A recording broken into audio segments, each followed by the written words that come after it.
In this video, I want to talk about another experience that I had, another out-of-body experience.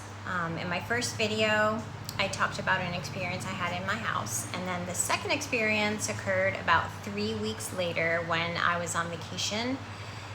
And I think what helped also is like my 3 dogs weren't there, because they're always at night, they're like making noise, and sometimes that can wake you up if you're getting to that like vibrational stage and you hear your dogs moving around. So anyway, it was very quiet there, and I even like had a little bit of an illness, like some kind of a flu at the time. So I was basically, what happened was I was laying in bed at night, went to sleep, and then sometime during the night I woke up and I wasn't feeling well. Got a little drink of water, went back to sleep, and that's when the experience happened. So what I can remember is I was having a dream. Again, this occurred not as sleep paralysis type of out-of-body experience. So if you guys know, there's like 2 ways that you can have an out-of-body experience that I've heard talked about by people who've had a lot of them. The first way is that you can create a situation where you put your body into sleep paralysis. You can lower your heart rate down to the point where your body is asleep but your mind is still awake. That's not what happened to me. Mine just seemed to kind of just happen randomly during dreams. So I was in a dream. I was dreaming that I was in my old house in Maine, which haven't been there for probably 10 years. I was, without getting into too much personal stuff, I was talking to my ex-husband who was living in this house, which he doesn't live there anymore, but in my dream he still lived there. And he was showing me all of the improvements he had made to the house. So at first it was like he's showing me this new carpet. I'm like, oh, that's a nice carpet. It's like kind of a white carpet, okay. And then as the dream progresses, he's showing me other rooms in the house and like another kitchen that he had built. And I'm thinking, where are we putting all these additions on this house? Like, it sort of prompted me to realize I was in a dream because it was so far-fetched. And at that point, I looked out the window of the room that we were in, and the window was kind of gone and it became like a balcony. And I went out there and I realized this is a dream. So basically, when I realized that, I thought, since this is a dream, I know I can do whatever I want, because after learning about out-of-body experiences, I realized that when you become aware in your dream, you can take control of the dream, and anything that you say or think can happen instantly. Like, you don't even have to speak it. It just happens. It's not really like a speech. It's more of intellectual, maybe telepathy or some type of communication that you have with others that are there. But what happened was I saw this balcony and I went out there, and then I looked up and I saw this big golden ape. I know it sounds weird, but it was a golden ape, and it was like helping my ex work on the house. And there was scaffolding, like very rough made scaffolding, almost like the kind that you make out of bamboo or something.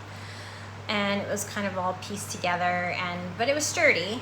And the ape was out there, and there was another ape too, which was a regular color, but this golden ape was standing there. What didn't scare me at all.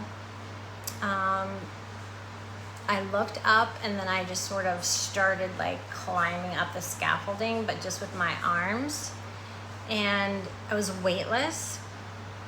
And so at that point, my ex-husband sees his mother pulling into his driveway. She doesn't live anywhere near there, so again, this is not really realistic, but in my dream, he sees his mother pulling into the driveway, and as I'm climbing up the scaffolding, he's going, "No, my mom's gonna see you."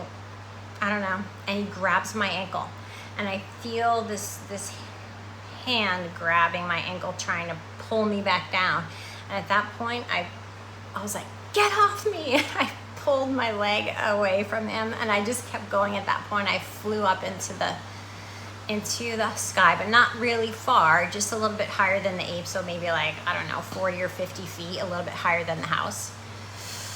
I'm looking around, everything's beautiful, green. Like that house was up in the woods in Maine, and it was kind of in the middle of nowhere. So I look off to the side, and the next thing I see is a dirt road with a lot of grass around it. And in the distance, I see like a building that looks something like this. And coming towards me, I see about 4 women walking towards me, and they're clearly Jewish. They're wearing some kind of shirt, and because I'm Jewish, I was like, oh hey, hey guys, like, are you guys part of the Jewish community up here? Because the Jewish community was really small up there at the time that I lived there. And they're like, yeah, we are part of the community here. And I was like, I really like your shirts, because it had some kind of Jewish theme to it. And I said, so who, I was asking them like, who's running the community and what do they think of it? And we're having this little conversation that lasted a few seconds, but I'm focused on this building in the distance because I want to go there. I don't want this to end before I can explore everything I want to explore. So I'm like, okay, great to meet you. And I just fly off towards the building. I wanted to see what was in the building, because what I've learned is like after you exit your body, you can start to explore other places and you can access things, buildings and things in other realms. And I was hoping that I would get the chance to do that.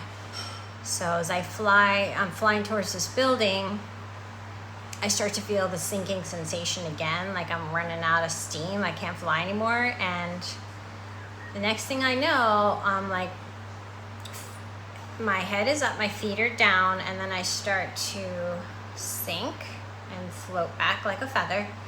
And I described that same thing happening in my first video. I was floating down like a feather, and I was like, no, I don't want this to end. But I kept floating down, and then I started to feel my sensations back in my body little by little. But it was very gentle, not scary. I was super happy. My emotional feelings that I remember were just very happy, very peaceful. I was also really excited, so I don't know if that kind of wrecked it for me or made it end sooner than it should have, because like I said in the first video I made, if you get too excited, your heart rate increases and it wakes the physical body up. And that can sometimes cause people to go back into their bodies sooner than they want to. So anyways, I started floating back down into my body, and then I woke up very gently, and my husband was next to me, and again, we're on vacation, we're staying in a different place, and I started telling him about what happened. I was so happy. I just felt, can't really describe it, but it was such a happy feeling that I was able to do that and that it happened to me. And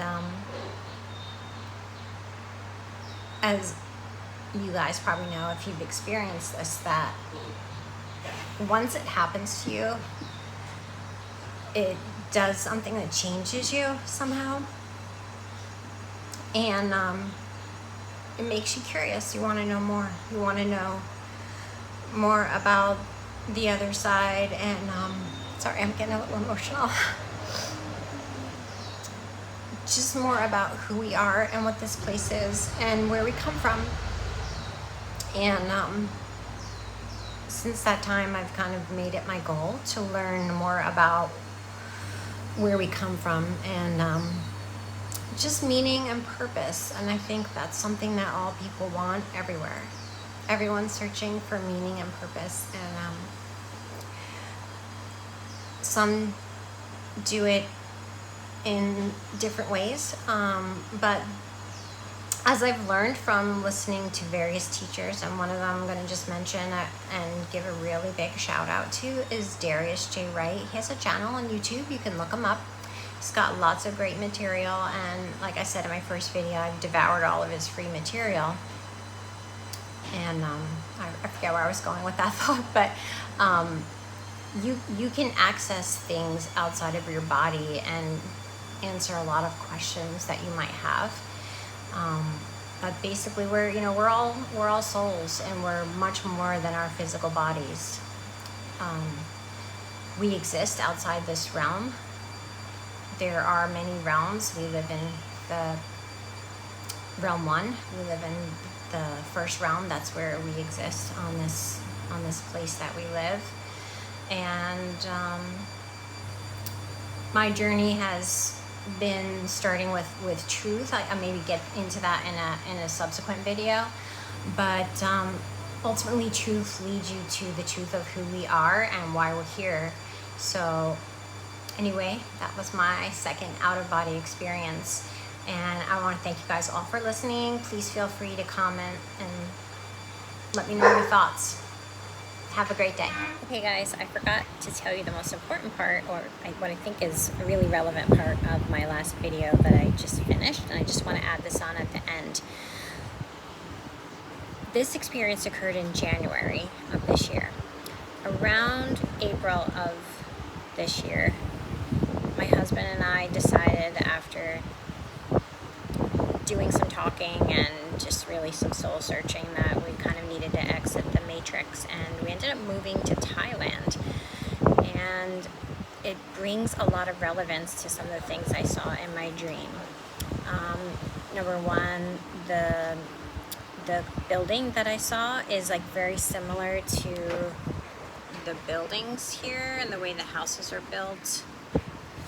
Very Thai style type of a looking house, and I didn't understand at the time, and maybe that's relevant, maybe it isn't, I don't know. I don't want to say that it is or isn't, but it's very similar to the way houses look here. The second thing I saw was the scaffolding, and it's made out of bamboo, and I've never seen that anywhere, but I see it here in Thailand all the time.